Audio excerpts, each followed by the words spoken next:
श्री गणेशाय नमः। श्री जानकी वल्लभौ विजयते। श्री रामचरितमानस पंचम सोपान सुंदरकांड। हिंदी में। शांत सनातन अप्रमेय निष्पाप मोक्ष रूप परम शांति देने वाले ब्रह्मा शंभु और शेष जी निरंतर सेवित वेदांत के द्वारा जानने योग्य सर्वव्यापक देवताओं में सबसे बड़े माया से मनुष्य रूप में दिखने वाले समस्त पापों को हरने वाले करुणा की खान रघुकुल में श्रेष्ठ तथा राजाओं के शिरोमणि राम कहलाने वाले जगदीश्वर की मैं वंदना करता हूँ। अतुलित बल के धाम सोने के पर्वत के समान कांति युक्त शरीर वाले दैत्य रूपी वन के लिए अग्नि रूप ज्ञानियों में अग्रगण्य संपूर्ण गुणों के निधान वानरों के स्वामी श्री रघुनाथ जी के प्रिय भक्त पवन पुत्र श्री हनुमान जी को मैं प्रणाम करता हूँ। हनुमान जी ने बार बार सीता जी के चरणों में सिर नवाया, फिर हाथ जोड़कर कहा, हे माता, अब मैं कृतार्थ हो गया। आपका आशीर्वाद अचूक है, यह बात प्रसिद्ध है। हे माता सुनो, सुंदर फल वाले वृक्षों को देखकर मुझे बड़ी ही भूख लगाई है। सीता जी कहती हैं, हे बेटा सुनो, बड़े भारी योद्धा राक्षस इस वन की रखवाली करते हैं। हनुमान जी बोले, हे माता, यदि आप मन में सुख माने तो मुझे उनका भय तो बिल्कुल नहीं है। हनुमान जी को बुद्धि और बल में निपुण देखकर जानकी जी ने कहा, जाओ हे तात, श्री रघुनाथ जी के चरणों को हृदय में धारण करके मीठे फल खाओ। वे सीता जी को सिर निवाकर चले और बाग में घुस गए, फल खाए और वृक्षों को तोड़ने लगे। वहां बहुत से योद्धा रखवाले थे, उनमें से कुछ को मार डाला और कुछ ने जाकर रावण से पुकार की। कहा, हे नाथ, एक बड़ा भारी बंदर आया है। उसने अशोक वाटिका उजाड़ डाली, फल खाए वृक्षों को उखाड़ डाला और रखवालों को मसल मसल कर जमीन पर डाल दिया। ये सुनकर रावण ने बहुत से योद्धा भेजे। उन्हें देखकर हनुमान जी ने गर्जना की। हनुमान जी ने सब राक्षसों को मार डाला। कुछ जो अधमरे थे चिल्लाते हुए गए। फिर रावण ने अक्ष कुमार को भेजा। वह असंख्य श्रेष्ठ योद्धाओं को साथ लेकर चला। उसे आते देखकर हनुमान जी ने एक वृक्ष लेकर ललकारा और उसे मारकर महाध्वनि से गर्जना की। उन्होंने सेना में से कुछ को मार डाला और कुछ को मसल डाला और कुछ को पकड़ पकड़ कर धूल में मिला दिया। कुछ ने फिर जाकर पुकार की कि हे प्रभु, बंदर बहुत ही बलवान है। पुत्र का वध सुनकर रावण क्रोधित हो उठा। उसने अपने बलवान जेठ पुत्र मेघनाद को भेजा। कहा, हे पुत्र, मारना नहीं, उसे बांध लाना। उस बंदर को देखा जाए कि कहाँ का है। इंद्र को जीतने वाला अतुलनीय योद्धा मेघनाद चला। भाई को मारा जाना सुन उसे क्रोध हो आया। हनुमान जी ने देखा कि अब की भयानक योद्धा आया है, तब वे कटा कर गरजे और दौड़े। उन्होंने एक बहुत बड़ा वृक्ष उखाड़ लिया और लंकेश्वर रावण के पुत्र मेघनाद को बिना रथ का कर दिया। रथ को तोड़कर नीचे पटक दिया। उसके साथ जो बड़े बड़े योद्धा थे उनको पकड़ पकड़ कर हनुमान जी अपने शरीर से मसलने लगे। उन सबको मारकर फिर मेघनाद से लड़ने लगे। मानो ऐसा लग रहा था दो गजराज भिड़ गए हों। हनुमान जी उसे एक घूसा मारकर तुच्छ पर जा चढ़े। उसको क्षणभर के लिए मूर्छा आ गई। फिर उठकर उसने बहुत माया रची, परंतु पवन के पुत्र उससे जीते नहीं जाते। अंत में उसने ब्रह्मास्त्र का प्रयोग किया। तब हनुमान जी ने मन में विचार किया कि यदि मैं ब्रह्मास्त्र को नहीं मानता हूँ तो उसकी अपार महिमा मिट जाएगी। उसने हनुमान जी को ब्रह्म बाण मारा, जिसके लगते ही उन्होंने वृक्ष के नीचे से वो गिर पड़े, परंतु गिरते समय भी बहुत सी सेना मार डाली। जब देखा कि हनुमान जी मूर्छित हो गए हैं, तब वह उनको नागपाश से बांध कर ले गया। शिव जी कहते हैं, हे भवानी सुनो, जिनका नाम जप कर ज्ञानी मनुष्य जन्म मरण के बंधन को काट डालते हैं, उनका दूत कहीं बंधन में आ सकता है। किंतु प्रभु के कार्य के लिए हनुमान जी ने स्वयं को अपने को बंधवा लिया। बंदर का बांधा जाना सुनकर राक्षस दौड़े और कौतुक के लिए सभा में आए। हनुमान जी ने जाकर रावण की सभा देखी। उसकी अत्यंत ऐश्वर्य कुछ कहा नहीं जाता। देवता और दिक्पाल हाथ जोड़े बड़ी नम्रता के साथ भयभीत हुए सब रावण की भोर ताक रहे हैं। उसका ऐसा प्रताप देख हनुमान जी के मन में जरा भी डर नहीं हुआ। वे ऐसे निशंक खड़े रहे जैसे सर्पों के समूह में गरुड़ निशंक रहते हैं। हनुमान जी को देखकर रावण दुर्वचन कहता हुआ खूब हंसा। फिर पुत्र वध का स्मरण किया तो उसके हृदय में विषाद उत्पन्न हो गया। लंकापति रावण ने कहा, हे रे वानर, तू कौन है? किसके बल पर तूने वन को उजाड़ कर नष्ट कर डाला? क्या तूने कभी मेरा नाम कानों से नहीं सुना? रे शठ, मैं तुझे अत्यंत निशंक देख रहा हूँ। तूने किस अपराध से राक्षसों को मारा? रे मूर्ख, बता, क्या तुझे प्राण जाने का भय नहीं? हे रावण सुन, जिसका बल पाकर माया संपूर्ण ब्राह्मणों के समूह की रचना करती है, जिनके बल से दश शीष ब्रह्म विष्णु महेश सृष्टि का सृजन पालन और संहार करते हैं, जिनके बल से सहस्त्र मुख वाले शेष जी पर्वत वन सहित समस्त ब्रह्मांड को सिर पर धारण करते हैं, जो देवताओं की रक्षा के लिए नाना प्रकार की देह धारण करते हैं, और जो तुम्हारे जैसे मूर्खों को शिक्षा देने वाले हैं, जिन्होंने शिव जी के कठोर धनुष को तोड़ डाला, उसी के साथ राजाओं के समूह का गर्व चूर्ण कर दिया, जिनके खरदूषण ऋषिरा और बाली को जिन्होंने मारा, तो सब के सब अतुलनीय बलवान थे, जिनके लेश मात्र बल से तुमने समस्त चराचर जगत को जीत लिया, और जिनकी प्रिय पत्नी को तुम चोरी से हर लाए हो। मैं उन्हीं का दूत हूँ। मैं तुम्हारी प्रभुता को खूब जानता हूँ। सहस्त्रबाहु से तुम्हारी लड़ाई हुई और बाली से युद्ध करके तुमने यश प्राप्त किया। हनुमान जी के वचन सुनकर रावण ने हंसकर बात टाल दी। हे राक्षसों के स्वामी, मुझे भूख लगी थी। मैंने फल खाए और वानर स्वभाव के कारण वृक्ष तोड़े। हे मालिक, देह सबको परम प्रिय है। कुमार्ग पर चलने वाले राक्षस जब मुझे मारने लगे, तब जिन्होंने मुझे मारा मैंने उनको मारा। उस पर तुम्हारे पुत्र ने मुझको बांध लिया। मुझे अपने बांधे जाने की कुछ भी लज्जा नहीं। मैं तो अपने प्रभु का कार्य किया जाता हूँ। हे रावण, मैं हाथ जोड़कर तुमसे विनती करता हूँ, तुम अभिमान छोड़कर मेरी सीख सुनो। तुम अपने पवित्र कुल का विचार करके देखो और भ्रम को छोड़कर भक्त भयहारी भगवान को भेजो, जो देवता राक्षस और समस्त चराचर को खा जाता है। वह काल भी जिनके डर से अत्यंत डरता है। उनसे कदापि वैर न करो और मेरे कहने से जानकी जी को दे दो।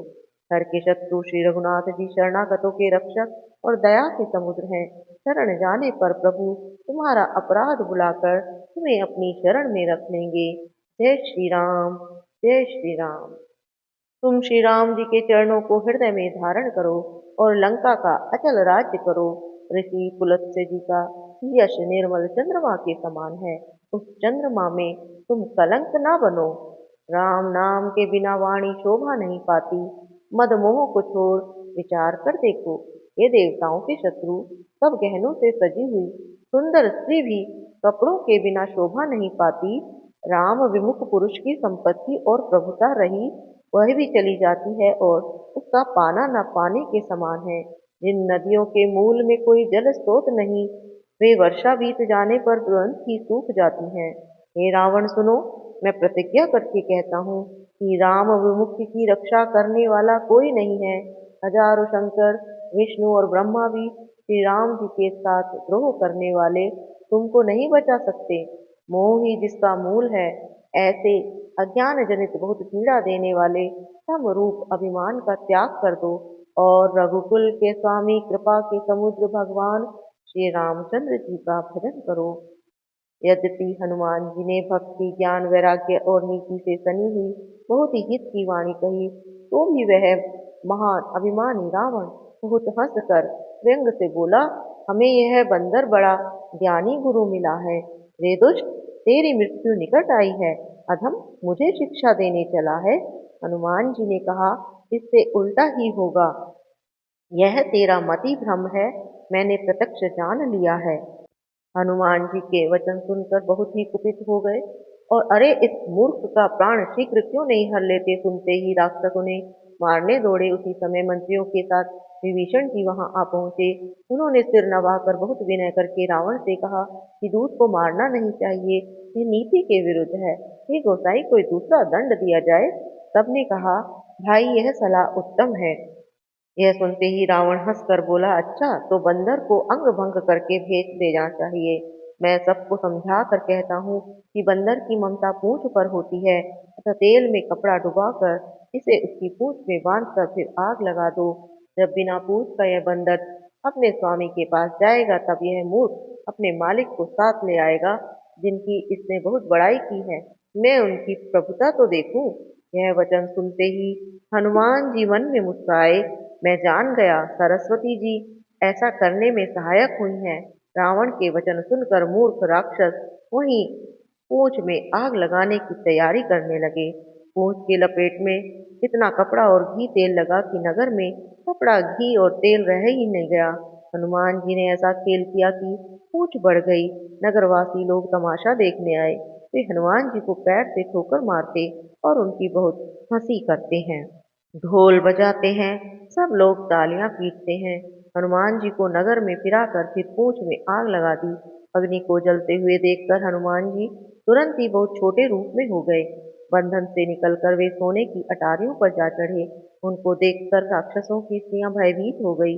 उस समय भगवान की प्रेरणा से 49 पवन लगे। हनुमान जी अट्टहास करके गरजे और बढ़कर आकाश से जा लगे। देह बड़ी विशाल परंतु बहुत ही हल्की है। वे दौड़कर एक महल से दूसरे महल पर चढ़ जाते। नगर जल रहा है, लोग बेहाल हो गए हैं। आग की करोड़ों भयंकर लपटें झपट रही हैं। हाय बप्पा, हाय मैया, इस अवसर पर हमें कौन बचावेगा? यही पुकार सुनाई पड़ रही है। हमने तो पहले ही कहा था, ये वानर नहीं, वानर का रूप धरे कोई देवता है। साधु के अपमान का यह फल है कि नगर अनाथ के नगर की तरह जल रहा है।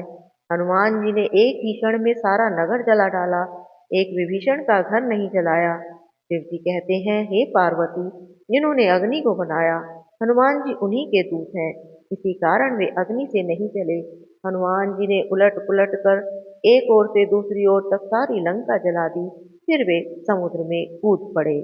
पूंछ बुझाकर थकावट दूर करके और फिर छोटा सा रूप धारण कर हनुमान जी श्री जानकी जी के सामने हाथ जोड़कर जा खड़े हुए। हनुमान जी कहते हैं, हे माता, मुझे कोई चिन्ह दीजिए जिससे श्री रघुनाथ जी मुझे दे दिया था। तब सीता जी ने चूड़ामणि उतार कर दी। हनुमान जी ने उसको हर्षपूर्वक ले लिया। जानकी जी कहती हैं, हे तात, मेरा प्रणाम निवेदन करना और इस प्रकार कहना, हे प्रभु, यद्यपि आप सब प्रकार से पूर्ण काम है, यद्यपि दीनों पर दया करना आपका विरध है, उस विरध को याद करके हे नाथ, मेरे भारी संकट को दूर कीजिए। हे तात, इंद्रपुत्र जयंत की कथा सुनाना और प्रभु को उनके बाण का प्रताप समझाना। यदि महीने भर में नाथ न आए तो फिर मुझे जीत ही ना पाएंगे। हे हनुमान, कहो मैं किस प्रकार प्राण रखूं? हे तात, तुम भी अब जाने को कह रहे हो। तुमको देखकर छाती ठंडी हुई थी। फिर मुझे वही दिन और वही रात। हनुमान जी ने जानकी को समझाकर बहुत प्रकार से धीरज दिया और उनके चरण कमलों में सिर नवाकर श्री राम जी के पास गमन किया। जय श्री राम, जय श्री राम, जय हनुमान। चलते समय उन्होंने महाध्वनि से भारी गर्जना की, जिसे सुनकर राक्षसों की स्त्रियों के गर्भ गिरने लगे। समुद्र लांघ कर वे इस पार आए और उन्होंने वानरों को किलकिला शब्द सुनाया। हनुमान जी को देखकर सब हर्षित हो गए। तब वानरों ने अपना नया जन्म समझा। हनुमान जी का मुख प्रसन्न है और शरीर में तेज विराजमान है। ये श्री रामचंद्र जी का कार्य करके आए हैं। तब हनुमान जी से सब मिले और बहुत ही सुखी हुए, जैसे तड़पती हुई मछली को जल मिल गया हो। सब हर्षित होकर नए नए इतिहास पूछते कहते हुए श्री रघुनाथ जी के पास चले। तब सब लोग मधुवन के भीतर आए और अंगद की सम्मति से सबने मधुर फल खाए। जब रखवाले बरसने लगे, तब घूसों की मार सहते ही सब रखवाले छूट भागे। उसने जाकर पुकारा, युवराज अंगद वन उजाड़ रहे हैं। यह सुनकर सुग्रीव हर्षित हुए कि वानर प्रभु का कार्य कर आए हैं। यदि सीता जी की खबर न पाई होती तो क्या वे मधुवन के फल खा सकते थे? इस प्रकार राजा सुग्रीव मन में विचार कर ही रहे थे कि समाज सहित वानर आ गए। तब ने आकर सुग्रीव के चरणों में सिर नवाया। कपिराज सुग्रीव सभी से बड़े प्रेम से मिले। उन्होंने कुशल पूछी। आपके चरणों के दर्शन से सब कुशल हैं। श्री राम जी की कृपा से विशेष कार्य हुआ है। हे नाथ, हनुमान जी ने ही सब कार्य किया और सब वानरों के प्राण बचा लिए। यह सुनकर सुग्रीव जी हनुमान जी से फिर मिले और सब वानरों समेत श्री रघुनाथ जी के पास चले। श्री राम जी जब वानरों को कार्य किए हुए आते देखा तब उनके मन में विशेष हर्ष हुआ। दोनों भाई स्फटिक शिला पर बैठे थे। तब वानर जाकर उनके चरणों पर गिर पड़े। दया की राशि श्री रघुनाथ जी सबसे प्रेम सहित गले लगा कर मिले और कुशल पूछी। वानरों ने कहा, हे नाथ, आपके चरण कमलों में दर्शन पाने के लिए अब कुशल हैं। जाम्बवतवान ने कहा, हे रघुनाथ जी, सुनिए। हे नाथ, जिस पर आप दया करते हैं उसे सदा कल्याण और निरंतर कुशल बनाते हैं। देवता, मनुष्य और मुनि सभी उस पर प्रसन्न रहते हैं। वही विजयी है, वही विनयी है, वही गुणों का समुद्र बन जाता है। उसी का सुंदर यश तीनों लोकों में प्रकाशित होता है। प्रभु की कृपा से सब कार्य हुआ। आज हमारा जन्म सफल हो गया। हे नाथ, पवन पुत्र हनुमान ने जो करनी की उसका 1000 मुखों से भी वर्णन नहीं किया जा सकता। तब जामवान ने हनुमान जी के सुंदर चरित्र का श्री रघुनाथ जी की कथा सुनाई। वे चरित्र सुनने पर कृपानिधि श्री रामचंद्र जी के मन को बहुत ही अच्छे लगे। उन्होंने हर्षित होकर हनुमान जी को हृदय से लगा लिया और कहा, हे तात, कहो सीता किस प्रकार रहती है और अपने प्राणों की रक्षा कैसे करती है। हनुमान जी ने कहा, आपका नाम दिन रात पहरा देने वाला है। आपका ध्यान ही किवाड़ है। नेत्रों को अपने चरणों में लगाए रहती हैं। यही ताला लगा है। फिर प्राण जाए तो किस मार्ग से। चलते समय उन्होंने मुझे चूड़ामणि दी। श्री रघुनाथ जी ने उसे हृदय से लगा लिया। हे नाथ, दोनों नेत्रों में जल भरकर जानकी जी ने मुझसे कुछ वचन कहे। छोटे भाई समेत प्रभु के चरण पकड़ना और कहना कि आप दीन बंधु हैं, शरणागत के दुखों को हरने वाले हैं और मैं मन वचन कर्म से आपके चरणों की अनुरागिनी हूँ। फिर स्वामी ने मुझे किस अपराध से त्याग दिया। हाँ, एक दोष मैं अपना अवश्य मानती हूँ कि आपका वियोग होते ही मेरे प्राण नहीं चले गए, किंतु हे नाथ, यह तो नेत्रों का अपराध है जो प्राणों के निकलने में हठपूर्वक बाधा देते हैं। विरह अग्नि है, शरीर रुई है, श्वास पवन है। इस प्रकार यह शरीर क्षण मात्र में जल सकता है, परंतु नेत्र अपने हित के लिए, प्रभु का स्वरूप देखने के लिए जल बरसाते रहते हैं, जिससे विरह की आग से भी देह नहीं जल पाती। सीता जी की विपत्ति बहुत बड़ी है। हे दीन दयालु, वह बिना कहे ही अच्छी हैं। हे करुणा निधान, उनका एक एक पल कल्प के समान बीतता है। अतः हे प्रभु, तुरंत चलिए और अपनी भुजाओं के बल से दुष्टों के दल को जीतकर सीता जी को ले आइए। सीता जी का दुख सुनकर सुख के धाम प्रभु के कमल नेत्रों में जल भर आया। मन, वचन और शरीर से जिसे मेरी ही गति है, क्या उसे स्वप्न में भी विपत्ति हो सकती है। हनुमान जी ने कहा, हे प्रभु, विपत्ति तो है जब आपका भजन स्मरण न हो। हे प्रभु, राक्षसों की बात ही कितनी है, आप शत्रु को जीत कर जानकी जी को ले आएंगे। भगवान कहने लगे, हे हनुमान सुन, तेरे समान मेरा उपकारी देवता, मनुष्य अथवा मुनि कोई भी शरीरधारी नहीं है। मैं तेरा प्रत्युपकार तो क्या करूं, मेरा मन भी तेरे सामने नहीं हो सकता। हे पुत्र सुन, मैंने मन में विचार करके देख लिया कि मैं तुझसे उऋण नहीं हो सकता। देवताओं के रक्षक प्रभु बार बार हनुमान जी को देख रहे हैं। नेत्रों में प्रेम अश्रुओं का जल भरा है और शरीर अत्यंत पुलकित है। प्रभु के वचन सुनकर और उनके मुख और अंगों को देखकर हनुमान जी हर्षित हो गए और प्रेम में विकल होकर, हे भगवान, मेरी रक्षा करो कहते हुए श्री राम जी के चरणों में गिर पड़े। प्रभु उनको बार बार उठाना चाहते हैं, परंतु प्रेम में डूबे हनुमान जी को चरणों से उठना सुहाता नहीं। प्रभु का कर कमल हनुमान जी के सिर पर है। उस स्थिति का स्मरण करके शिव जी प्रेम मग्न हो गए। फिर मन को सावधान करके शंकर जी अत्यंत सुंदर कथा कहने लगे। हनुमान जी को उठाकर प्रभु ने हृदय से लगाया और हाथ पकड़कर अत्यंत निकट बैठा लिया। हे हनुमान, बताओ तो, रावण के द्वारा सुरक्षित लंका और उसके बड़े बांके किले को तुमने किस तरह जलाया। हनुमान जी ने प्रभु को प्रसन्न जाना और वे अभिमान रहित वचन बोले, बंदर का बस यही बड़ा पुरुषार्थ है कि वह एक डाल से दूसरी डाल पर चला जाता है। मैंने जो समुद्र लांघ कर सोने का नगर जलाया और राक्षस गण को मारकर अशोक वन को उजाड़ डाला, ये तो सब हे श्री रघुनाथ जी, आप ही का प्रताप है। हे नाथ, मेरी कोई बड़ाई नहीं है। हे प्रभु, जिस पर आप प्रसन्न हो उसके लिए कुछ भी कठिन नहीं। आपके प्रभाव से रुई बड़वानल को निश्चय ही जला सकती है। हे नाथ, मुझे अत्यंत सुख देने वाली अपनी निश्चल भक्ति कृपा करके दीजिए। हनुमान जी की अत्यंत सरल वाणी सुनकर हे भवानी, तब प्रभु श्री राम जी ने एवमस्तु कहा। हे उमा, जिसने श्री राम जी का स्वभाव जान लिया उसे भजन छोड़कर दूसरी बात नहीं सुहाती। हे स्वामी, सेवक का संवाद जिसके हृदय में आ गया वही श्री रघुनाथ जी के चरणों में भक्ति पा गया। प्रभु के वचन सुनकर वानरगण कहने लगे, कृपालु आनंद कंद श्री राम जी की जय हो, जय हो, जय हो। तब श्री रघुनाथ जी ने कपिराज सुग्रीव को बुलाया और कहा, चलने की तैयारी करो। अब विलंब किस कारण किया जाए, वानरों को तुरंत आज्ञा दो। यह लीला देखकर बहुत से फूल बरसाकर हर्षित होकर देवता आकाश से अपने अपने लोक को चले। वानरराज सुग्रीव ने शीघ्र ही वानरों को बुलाया। सेनापतियों के समूह आ गए। वानर भालुओं के झुंड अनेक रंगों के हैं और उनमें अतुलनीय बल है। वे प्रभु के चरण कमलों में सिर नवाते हैं। महान बलवान रीछ और वानर गरज रहे हैं। श्री राम जी ने वानरों की सारी सेना देखी, तब कमल नेत्रों से कृपा पूर्वक उनकी ओर दृष्टि डाली। राम कृपा का बल पाकर श्रेष्ठ वानर मानो पंख वाले बड़े पर्वत हो गए। तब श्री राम जी ने हर्षित होकर प्रस्थान किया। अनेक सुंदर और शुभ शकुन हुए, जिनकी कीर्ति सब मंगलों से पूर्ण है। उनके प्रस्थान के समय शकुन होना यह नीति है। प्रभु का प्रस्थान जानकी जी ने भी जान लिया। उनके बाएं अंग फड़क फड़क कर मानो कह देते थे कि श्री राम जी आ रहे हैं। जानकी जी को जो जो शगुन होते वही वही रावण के लिए अपशकुन हुए। सेना चली उसका वर्णन कौन कर सकता है। असंख्य वानर और भालू गर्जना कर रहे हैं।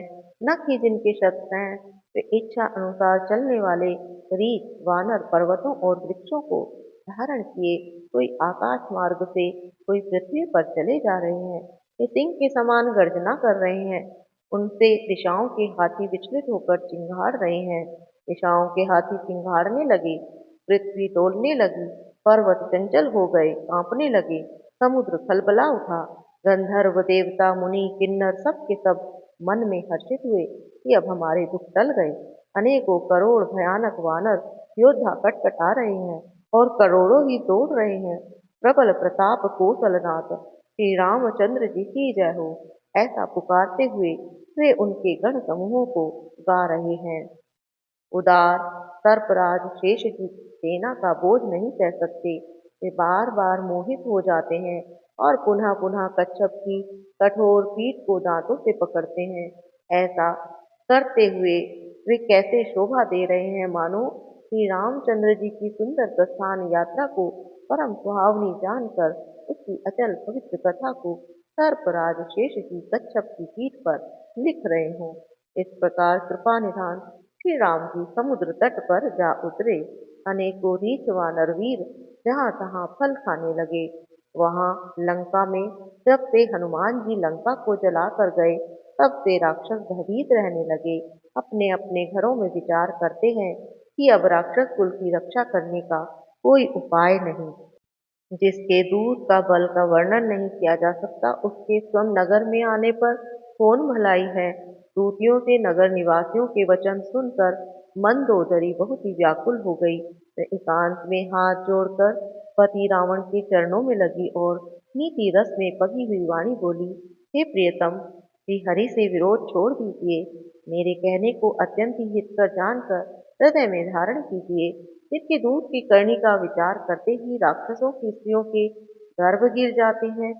हे प्यारे स्वामी, यदि भला चाहते हैं तो अपने मंत्री को बुलाकर उसके साथ उनकी स्त्री को भेज दीजिए। सीता आपके कुल रूपी कमलों के वन को दुख देने वाले जाड़े की रात्रि के समान आई है। हे नाथ, सुनिए, सीता को दिए बिना शंभु और ब्रह्मा के किए भी आपका भला नहीं हो सकता। श्री राम जी के बाण सर्पों के समूह के समान है और राक्षसों के समूह मेंढक के समान।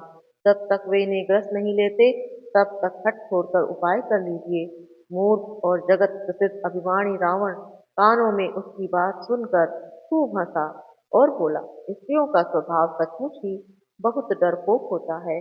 मंगल में भी भय करती हो। तुम्हारा मन बहुत ही कच्चा है।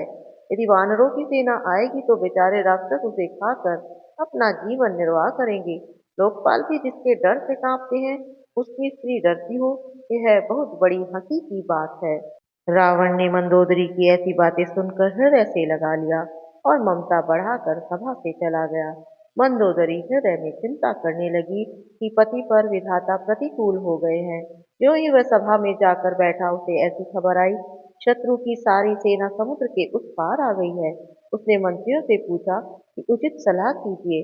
तब वे सब हंसे और बोले कि चुप किए रहिए, आपने देवताओं और राक्षसों को जीत लिया, तब तो कुछ भ्रम ही नहीं है। फिर मनुष्य और वानर किस गिनती में है? मंत्री, वैद्य और गुरु, ये तीन यदि अप्रसन्नता, भय या लाभ की आशा से हित की बात ना कहकर प्रिय बोलते हैं, तो क्रमशः राज्य, शरीर और धर्म, इन तीन का शीघ्र ही नाश हो जाता है। रावण के लिए भी वही सहायता आ बनी। मंत्री उसे सुना सुना कर स्तुति करते हैं। अवसर जानकर विभीषण जी आए। उन्होंने बड़े भाई के चरणों में सिर नवाया। फिर वे सिर नवाकर अपने आसन पर बैठ गए। आज्ञा पाकर ये बोले, हे कृपालु, जब आपने मुझसे राय पूछी है तो भय तात, मैं अपनी बुद्धि के अनुसार आपके हित की बात कहता हूँ। जो मनुष्य अपना कल्याण, सुंदर यश, सुबुद्धि, शुभ गति और नाना प्रकार के सुख चाहता है, वह हे स्वामी पर स्त्री के ललाट को चोट के चंद्रमा की तरह त्याग दे। 14 भूतों का एक ही स्वामी हो, वह भी जीवों से वैर करके ठहर नहीं सकता।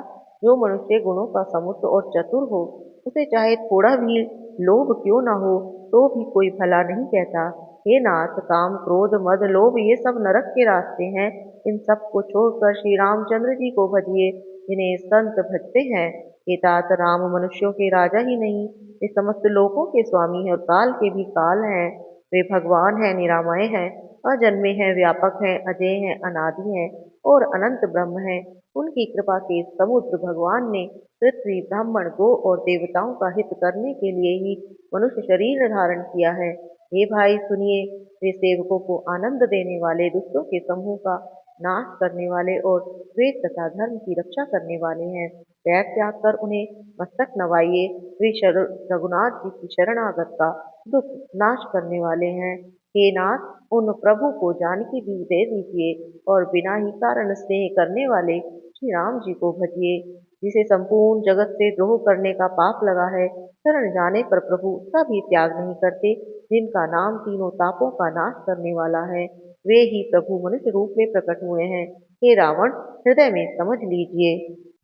हे दशाधीश, मैं बार बार आपके चरणों लगता हूँ और विनती करता हूँ कि मान, मोह, मद को त्याग कर आप कौशलपति श्री राम जी का भजन कीजिए। मुनि पुलत्स्य जी ने अपने शिष्य के हाथ यह बात कहला भेजी है। हे तात, सुंदर अवसर पाकर मैंने तुरंत ही वह बात आपसे कह दी है। माल्यवान नाम का एक बहुत ही बुद्धिमान मंत्री था। उसने उन विभीषण के वचन सुनकर बहुत सुख माना और कहा, हे तात, आपके छोटे भाई नीति भूषण हैं और विभीषण जी जो कह रहे हैं उसे हृदय में धारण कीजिए। रावण ने कहा, ये दोनों मूर्ख शत्रु की महिमा बखान कर रहे हैं। यहाँ कोई है, इन्हें दूर करो। तब माल्यवान तो घर लौट आया और विभीषण जी हाथ जोड़कर फिर कहने लगे, हे नाथ, पुराण और वेद ऐसा कहते हैं कि सुबुद्धि और कुबुद्धि सबके हृदय में रहती है। जहाँ सुबुद्धि है वहाँ नाना प्रकार की संपदाएं हैं, सुख है, और जहाँ कुबुद्धि है वहाँ विपत्ति है और दुख है। आपके हृदय में उल्टी बुद्धि आ बसी है। इसी से आप हित को अहित और शत्रु को मित्र मान रहे हैं। जो राक्षस कुल के लिए काल रात्रि के समान है, उन सीता पर आपकी बड़ी प्रीति है।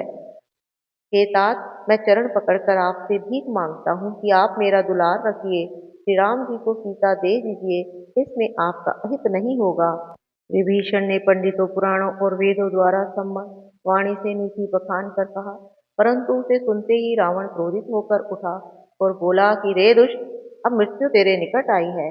अरे मूर्ख, तू जीता तो सदा मेरा जिलाया हुआ, यानी मेरे ही अन्न से पल रहा है, पर हे मूर्ख, पक्ष तुझे शत्रु का ही अच्छा लगता है। अरे दुष्ट, बता ना, जगत में ऐसा कौन है जिसे मैंने अपनी भुजाओं के बल से ना जीता हो। मेरे नगर में रहकर प्रेम करता है तपस्वियों पर। मूर्ख, उन्हीं से जा मिल और उन्हीं को नीति बता। ऐसा कहकर रावण ने विभीषण को लात मारी, परंतु छोटे भाई विभीषण ने बार बार उनके चरण पकड़े शिव जी कहते हैं, हे उमा, संत की है बड़ाई है कि वे बुराई करने पर भी बुराई करने वाले की भलाई ही करते हैं। विभीषण जी ने कहा, आप मेरे पिता के समान हैं, मुझे मारो तो अच्छा ही किया, परंतु हे नाथ, आपका भला श्री राम जी को भजने में ही है।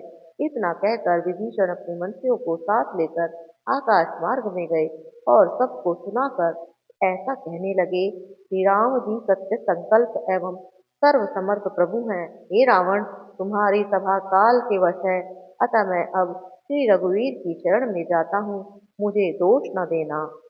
हे रघुनाथ जी, मैं सत्य कहता हूँ और फिर आप सबके अंतर आत्मा ही हैं कि मेरे हृदय में दूसरी कोई इच्छा नहीं है। हे रघुकुल श्रेष्ठ, मुझे अपनी पूर्ण भक्ति दीजिए और मेरे मन को काम आदि दोषों से रहित कीजिए। अतुल बल के धाम, सोने के पर्वत के समान कांति युक्त शरीर वाले दैत्य रूपी वन को अग्नि रूपी ज्ञानियों में अग्रगण्य, संपूर्ण गुणों के निधान वानरों के स्वामी श्री रघुनाथ जी के प्रिय भक्त पवन पुत्र श्री हनुमान जी को मैं प्रणाम करता हूँ। जामवन के सुंदर वचन सुनकर हनुमान जी के हृदय को बहुत ही भा गए। हे भाई, तुम लोग दुख सहकर कंद मूल फल खाकर तब तक मेरी राह देखना। जब तक मैं सीता जी को देखकर लौट न आऊं, काम अवश्य होगा, क्योंकि मुझे बहुत ही हर्ष हो रहा है। यह कहकर और सबको सिर नवाकर हृदय में श्री रघुनाथ जी को धारण करके हनुमान जी हर्षित होकर चल दिए। समुद्र के तीर पर एक सुंदर पर्वत था। हनुमान जी खेल से ही कूदकर उस पर जा चढ़े और बार बार श्री रघुवीर का स्मरण करके अत्यंत बलवान हनुमान जी उस पर से बड़े वेग से उछले। जिस पर्वत पर हनुमान जी पैर रखकर चले, वह तुरंत ही पाताल में धंस गया। श्री रघुनाथ जी को अमोघ बाण चलता है, उसी तरह हनुमान जी चले। समुद्र ने उन्हें श्री रघुनाथ जी का दूत समझकर मैनाक पर्वत से कहा, हे मैनाक, तू इनकी थकावट दूर करने वाला हो। हनुमान जी ने उस मैनाक पर्वत को हाथ से छू दिया, फिर प्रणाम करके कहा, भाई, श्री रामचंद्र जी का काम किए बिना मुझे विश्राम कहाँ। देवताओं ने पवन पुत्र हनुमान जी को जाते हुए देखा। उनकी विशेष बल बुद्धि को जानने के लिए उन्होंने सुरसा नामक सर्पों की माता को भेजा। उसने आकर हनुमान जी से कहा, आज देवताओं ने मुझे भोजन दिया है। यह वचन सुनकर पवन कुमार हनुमान जी ने कहा, मैं श्री राम जी का कार्य करके लौट आता हूँ। सीता माता की खबर प्रभु को सुना दूं, तब तुम मुझे खा लेना।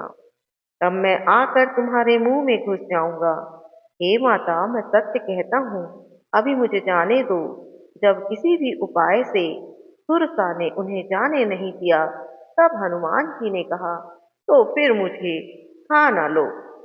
सुरसा ने योजन भर 4 कोस मुंह फैलाया। तब हनुमान जी ने अपने शरीर को उससे दूना बढ़ा लिया। उसने 16 योजन का मुख किया। हनुमान जी तुरंत ही 32 योजन के हो गए। जैसे जैसे सुरसा मुख का विस्तार बढ़ाती थी, हनुमान जी उसका दूना रूप दिखलाते थे। उसने 100 योजन का मुख किया। तब हनुमान जी ने बहुत ही छोटा रूप धारण कर लिया और वे उसके मुख में घुसकर फिर निकल आए और उसे सिर नवाकर विदा मांगने लगे। उसने कहा, मैंने तुम्हारे बुद्धि बल का भेद पा लिया है, जिसके लिए देवताओं ने मुझे भेजा था। तुम श्री रामचंद्र जी का सब कार्य करोगे, क्योंकि तुम बल बुद्धि के भंडार हो।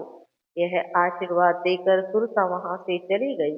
तब हनुमान जी हर्षित होकर चले। समुद्र में एक राक्षसी रहती थी। वह माया करके आकाश में उड़ते हुए पक्षियों को पकड़ लेती थी। आकाश में जो जीव जंतु उड़ा करते थे, वह जल में उनकी परछाई देखकर उस परछाई को पकड़ लेती थी, जिससे वे उड़ नहीं सकते थे। इस प्रकार वह सदा आकाश में उड़ने वाले जीवों को खाया करती थी। उसने वही छल हनुमान जी से भी किया।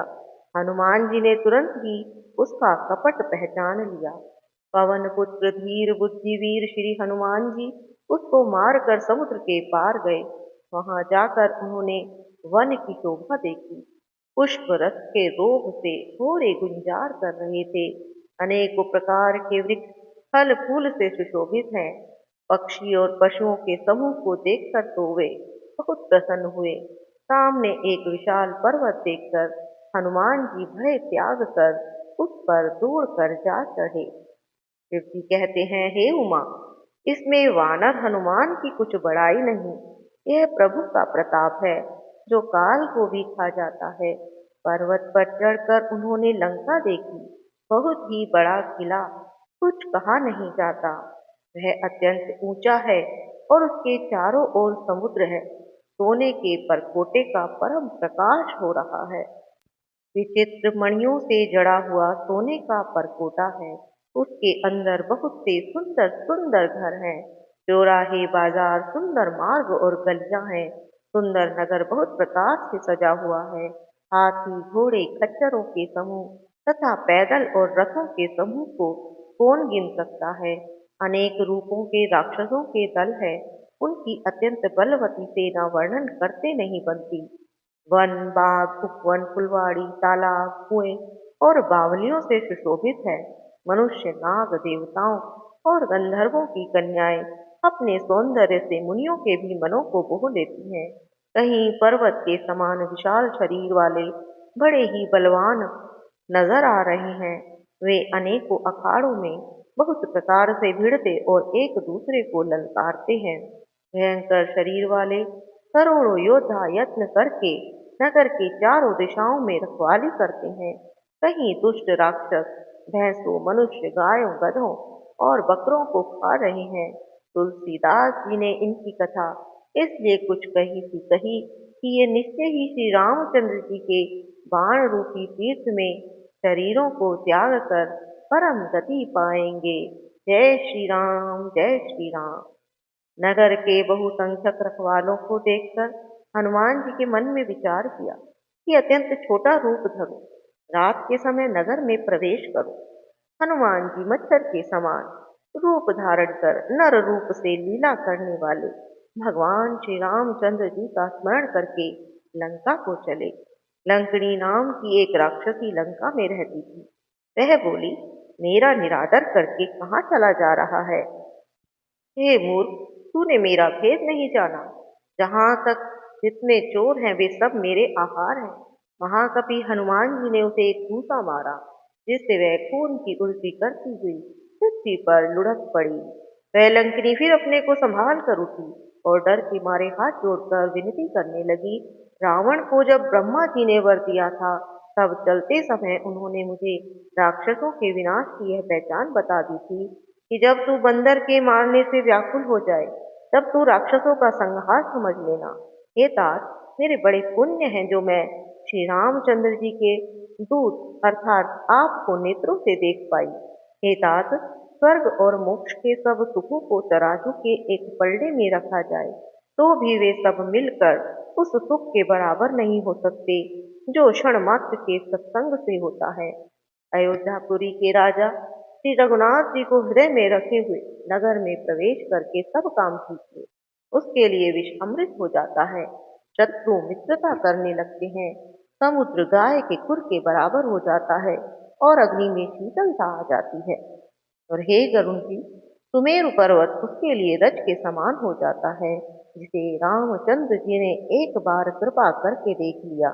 तब हनुमान जी ने बहुत ही छोटा रूप धारण किया और भगवान का स्मरण करके नगर में प्रवेश किया। उन्होंने एक एक महल की खोज की, जहां तहां असंख्य योद्धा देखे। फिर वे रावण के महल में गए। वहां अत्यंत विचित्र था, जिसका वर्णन नहीं हो सकता था। हनुमान जी ने उस रावण को शयन किए देखा, परंतु महल में जानकी भी दिखाई नहीं दी। फिर एक सुंदर महल दिखाई दिया। वहां भगवान का एक अलग मंदिर बना हुआ था। वह महल श्री राम जी के धनुष्वान के चिन्हों से अंकित था। उसकी शोभा वर्णन नहीं की जा सकती थी। वहां नवीन नवीन तुलसी के वृक्ष समूह को देखकर कपिराज श्री हनुमान जी बहुत हर्षित हुए। लंका तो राक्षसों के समूह का निवास स्थान है, यहाँ सज्जन का निवास कहाँ? हनुमान जी मन में इस प्रकार के तर्क करने लगे। उसी समय विभीषण जी जाग गए। विभीषण ने राम नाम का स्मरण किया। हनुमान जी ने उन्हें सज्जन जाना और हृदय में हर्षित हुए। सोचा इनसे हट करके परिचय करूंगा, क्योंकि साधु से कार्य की हानि नहीं होती, अपितु लाभ ही होता है। ब्राह्मण का रूप धरकर हनुमान जी ने उन्हें वचन सुनाए। सुनते ही विभीषण उठकर वहां आए, प्रणाम करके कुशल पूछी और बोले, हे ब्राह्मण देव, अपनी कथा समझा कर कहिए। क्या आप हरि भक्तों में से कोई हैं? क्योंकि आपको देखकर मेरे हृदय में अत्यंत प्रेम बढ़ रहा है। अथवा क्या आप दीनों से प्रेम करने वाले स्वयं श्री राम जी ही हैं, जो मुझे बड़भागी बनाने के लिए दर्शन कर दिलाने आए हैं। तब श्री हनुमान जी ने श्री रामचंद्र जी की सारी कथा कहकर अपना नाम बताया। सुनते ही दोनों के शरीर पुलकित हो गए और श्री राम जी के गण समूह का स्मरण करके दोनों के मन मग्न हो गए। विभीषण जी ने कहा, हे पवन पुत्र, मेरी रहनी सुनो। मैं यहाँ वैसे ही रहता हूँ जैसे दांतों के बीच में बेचारी जीव। हे तात, मुझे अनाथ जानकर सूर्यकुल के नाथ श्री रामचंद्र जी क्या कभी मुझ पर कृपा करेंगे? मेरा तामसी शरीर होने से साधन तो कुछ बनता नहीं, और ना मन में श्री राम जी के चरण कमलों में प्रेम ही है। परंतु हे हनुमान, अब मुझे विश्वास हो गया है कि श्री राम जी की मुझ पर कृपा है, क्योंकि हरि की कृपा के बिना संत नहीं मिलते। जब श्री रघुवीर जी ने कृपा की है, तभी तो आपने मुझे हट करके दर्शन दिए। हनुमान जी कहते हैं, हे विभीषण जी सुनिए, प्रभु की यही रीति है कि वे सेवक पर सदा ही प्रेम किया करते हैं। भला कहिए, मैं कौन सा बड़ा कुलीन हूँ, चंचल वानर हूँ, और सब प्रकार से नीच हूँ। प्रातःकाल जो हम लोगों का नाम लेता है, तो उसे तो उस दिन भोजन भी ना मिले। हे सखा सुनिए, मैं ऐसा अधम हूँ, पर श्री रामचंद्र जी ने तो मुझ पर भी कृपा ही की है। भगवान के गुणों का स्मरण करके हनुमान जी के दोनों नेत्रों में जल भर आया। जो जानते हुए भी ऐसे स्वामी को भुलाकर भटकते फिरते हैं, वे दुखी क्यों ना हो। इस प्रकार श्री राम जी के गुण समूह को कहते हुए उन्होंने परम शांति प्राप्त की। फिर विभीषण जी ने श्री जानकी जी जिस प्रकार वहां लंका में रहती है, यह सब कथा कही। तब हनुमान जी ने कहा, हे भाई सुनो, मैं जानकी माता को देखना चाहता हूँ। विभीषण जी ने सब युक्तियां कह दी। तब हनुमान जी विदा लेकर चले। फिर वहीं रूप धारण वहां करके गए, जहां अशोक वन में सीता जी रहती थी। सीता जी को देखकर हनुमान जी ने उन्हें मन ही मन में प्रणाम किया। उन्हें बैठे ही बैठे रात्रि के 4 पहर बीत जाते हैं। शरीर दुबला हो गया है, सिर पर जटाओं की एक वेणी है, हृदय में रघुनाथ जी के गुण समूहों का जाप है। श्री जानकी जी नेत्रों को अपने चरणों में लगाए हुए हैं और मन श्री राम जी के चरण कमलों में लीन है। जानकी जी को दुखी देखकर पवन पुत्र हनुमान जी बहुत ही दुखी हुए। हनुमान जी वृक्ष के पत्तों में छिप रहे और विचार करने लगे कि हे भाई, क्या करूं, इनका दुख कैसे दूर करूं। उसी समय बहुत सी स्त्रियों को साथ लिए सज धज कर रावण वहां आता है। उस दुष्ट ने सीता जी को बहुत प्रकार से समझाया, काम दाम दंड भेद भय सब दिखलाया। रावण ने कहा, हे सुमुखी, हे सयानी सुनो, मंदोदरी आदि सब रानियों को मैं तुम्हारी दासी बना दूंगा। ये मेरा प्रण है। तो एक बार मेरी ओर देखो तो सही। अपने परम स्नेही कोसलाधीश श्री रामचंद्र जी का स्मरण करके जानकी जी तिनके की आड़ करके कहने लगी, हे दशमुख सुन, जुगनू के प्रकाश से कभी कमलिनी खिल नहीं सकती। जानकी जी फिर कहती हैं, तू ऐसा ही मन में समझ ले। रे दुष्ट, तुझे श्री रघुवीर के बाण की खबर नहीं है। रे पापी, तू मुझे सोने में हर लाया है। रे अधम निर्लज, तुझे लज्जा नहीं आती। अपने को जुगनू के समान और श्री रामचंद्र जी को सूर्य के समान सुनकर और सीता जी के कठोर वचन सुनकर रावण तलवार निकालकर बड़े ही गुस्से में बोला, सीता, तूने मेरा अपमान किया है। मैं तेरा सिर इस कठोर कृपाण से काट डालूंगा, नहीं तो जल्दी मेरी बात मान ले। हे सुमुखी, नहीं तो जीवन से हाथ धोना पड़ेगा। सीता जी कहती हैं, हे दशग्रीव, प्रभु की भुजा तो श्याम कमल की माला के समान सुंदर और हाथी की सूंड के समान पुष्ट है। वह भुजा ही मेरे कंठ में पड़ेगी, या तो तेरी भयानक तलवार ही। रे शठ, सुन, यही मेरा सच्चा प्रण है। सीता जी कहती हैं, हे चंद्रहास, श्री रघुनाथ जी के विरह की अग्नि से उत्पन्न मेरी बड़ी भारी जलन को तू भर ले। हे तलवार, तू शीतल तीव्र और श्रेष्ठ धारा बहाती है, तू मेरे दुख के बोझ को भर ले। सीता जी के ये वचन सुनते ही रावण उसको मारने दौड़ा। तब मैं दानव की पुत्री मंदोदरी ने नीति कहकर उसे समझाया। तब रावण ने सब राक्षसियों को बुलाकर कहा, जाकर सीता जी को बहुत प्रकार से भय दिखलाओ। यदि महीने भर में यह कहा न माने तो मैं इसे तलवार निकाल कर मार डालूंगा। और कह कहकर रावण घर चला गया। राक्षसियों के समूह में बहुत से बुरे रूप धरकर सीता जी को भय दिखलाने लगी। उनमें एक त्रिजटा नाम की राक्षसी थी। उसकी श्री रामचंद्र जी के चरणों में प्रीति थी और वह विवेक में निपुण थी। उसने सबों को बुलाकर अपना स्वप्न सुनाया। कहा, सीता जी की सेवा करके अपना कल्याण कर लो। सपने में मैंने एक बंदर ने लंका जला दी ऐसा देखा। राक्षसों की सारी सेना मार डाली गई। रावण नंगा है और गधे पर सवार है। उसके सिर मुंडे हुए हैं, बीसों भुजाएं कटी हुई हैं। इस प्रकार से वह दक्षिण दिशा को जा रहा है। मानो लंका विभीषण ने पाई है। नगर में श्री रामचंद्र जी की दुहाई फिर गई। तब प्रभु ने सीता जी को बुला भेजा। मैं पुकार कर कहती हूँ, यह स्वप्न 4 दिनों बाद ही सत्य होकर रहेगा। उसके वचन सुनकर वे सब राक्षसियां डर गई और जानकी जी के चरणों पर गिर पड़ी। और तब वे जहां तहां चली गई। सीता जी मन में सोच करने लगी कि 1 महीना बीत जाने पर नीच राक्षस रावण मुझे मारेगा। सीता जी हाथ जोड़कर त्रिजटा से बोली, हे माता, तू मेरी विपत्ति की संगिनी है। जल्दी कोई ऐसा उपाय कर जिससे मैं शरीर छोड़ सकूं। विरह असह्य हो चला है, अब सहा नहीं जाता। काठ लाकर चिता बनाकर सजा दे, हे माता, फिर उसमें आग लगा दो। हे सयानी, तू मेरी प्रीति को सत्य कर दे। रावण की शूल के समान दुख देने वाली वाणी कानों से कौन सुने। सीता जी के वचन सुनकर त्रिजटा ने चरण पकड़कर उन्हें समझाया और प्रभु का प्रताप, बल और सूर्य सुनाया। हे सुकुमारी सुनो, रात्रि के समय आग नहीं मिलेगी। ऐसा कहकर वह अपने घर चली गई। सीता जी मन ही मन कहने लगी, क्या करूं, विधाता ही विपरीत हो गया। न आग मिलेगी न पीड़ा मिटेगी। आकाश में अंगारे प्रकट दिखाई दे रहे हैं पर पृथ्वी पर एक भी तारा नहीं आता। चंद्रमा अग्निमय है किंतु वह भी मानो मुझे हतभागिनी जानकर आग नहीं बरसाता। हे अशोक वृक्ष, मेरी विनती सुन, मेरा शोक हर ले और अपना अशोक नाम सत्य कर। तेरे नए नए कोमल पत्ते अग्नि के समान हैं। अग्नि दे, विरह रोग का अंत मत कर। सीता जी को विरह से परम व्याकुल देखकर वह क्षण हनुमान जी को कल्प के समान बीता। तब हनुमान जी ने हृदय में विचार कर अंगूठी डाल दी।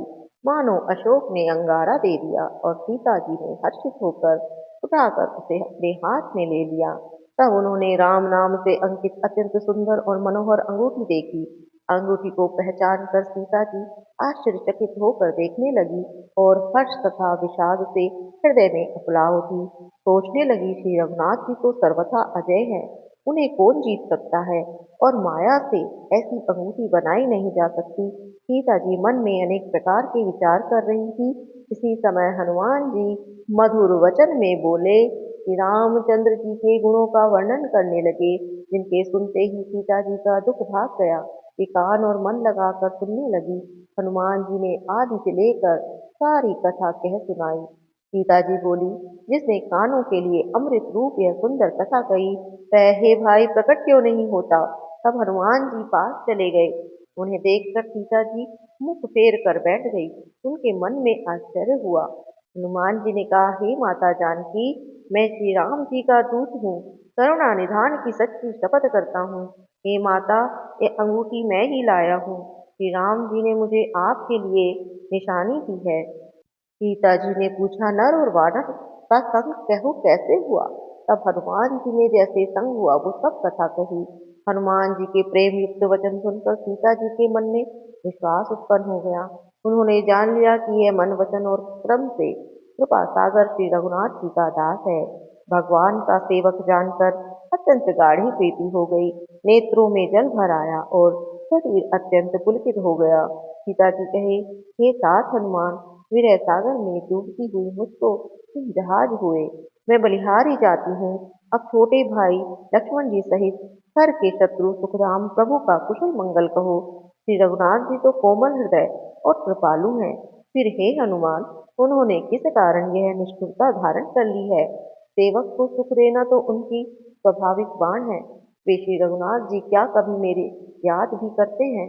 हे तात, क्या कभी उनके कोमल सांवले अंगों को देखकर मेरे नेत्र शीतल होंगे? वचन नहीं निकलता, आंखों में जल भर आया। हाँ नाथ, आपने मुझे बिल्कुल ही भुला दिया। सीता जी को विरह से परम व्याकुल देखकर हनुमान जी कोमल और विनीत वचन बोले।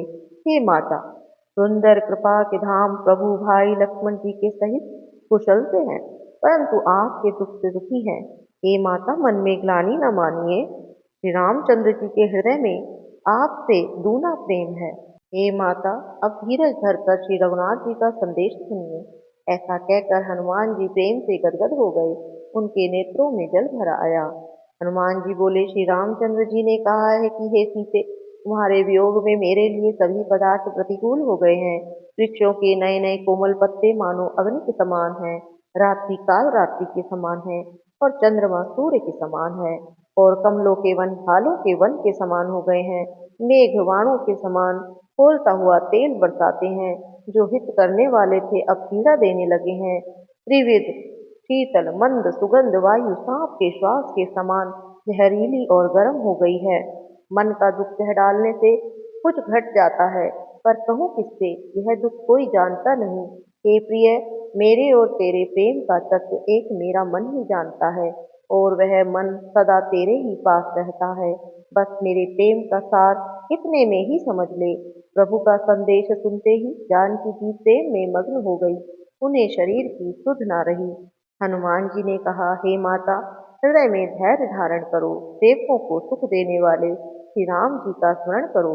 श्री रघुनाथ जी की प्रभुता को हृदय में लाओ और मेरे वचन सुनकर कायरता छोड़ दो।